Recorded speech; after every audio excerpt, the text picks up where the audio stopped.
ભારતીય બંધારણ ભાગ 3માં ઉલ્લેખિત કલમ 14 થી 18 નીચેનામાંથી કયા મૂળભૂત અધિકારો સાથે સંબંધિત છે? સમાનતાનો અધિકાર.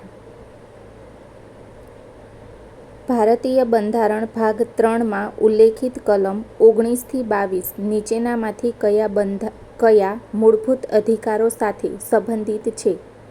સ્વતંત્રતાનો અધિકાર. ભારતની સર્વોચ્ચ અદાલતની મુખ્ય ઇમારત નીચેનામાંથી કયા શહેરમાં આવેલી છે?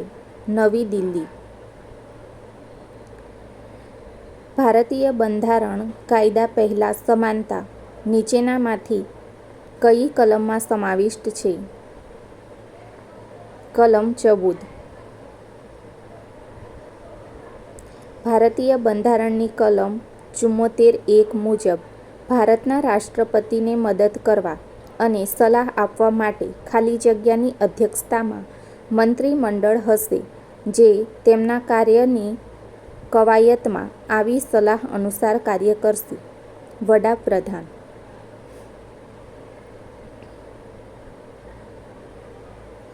વિવેક બુદ્ધિની સ્વતંત્રતા અને મુક્ત વ્યવસાય, ધર્મનું આચરણ અને પ્રચાર.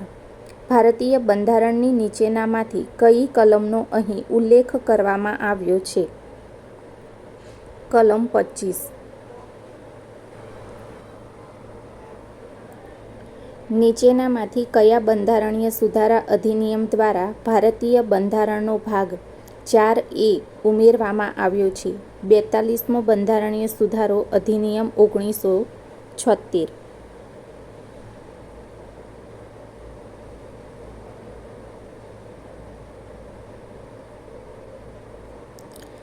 15 ફેબ્રુઆરી 2024 સુધી ઉપલબ્ધ માહિતી મુજબ નીચેનામાંથી કઈ સંસ્થાને ભારતીય બંધારણમાં એક બંધારણીય સંસ્થા તરીકે બતાવવામાં આવી છે?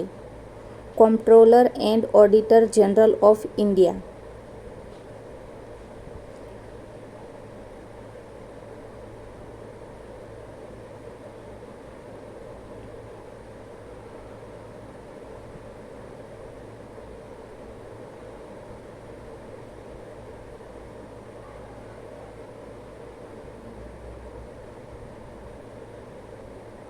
કલમ 51A માં દર્શાવેલ જોગવાઈ ભારતીય બંધારણમાં નીચેનામાંથી કોની સાથે સંબંધિત છે? મૂળભૂત ફરજો. ભારતીય બંધારણના નીચેનામાંથી કઈ કલમમાં શિક્ષણનો અધિકાર સંબંધિત જોગવાઈઓનો ઉલ્લેખ કરવામાં આવ્યો છે? કલમ 21A. આ 10 ક્વેશ્ચન જે આગળ સર્વાયર 213ની એક્ઝામ લેવાઈ ગયેલી છે તેમાં પૂછાયેલા 10 ક્વેશ્ચન છે. Thank you.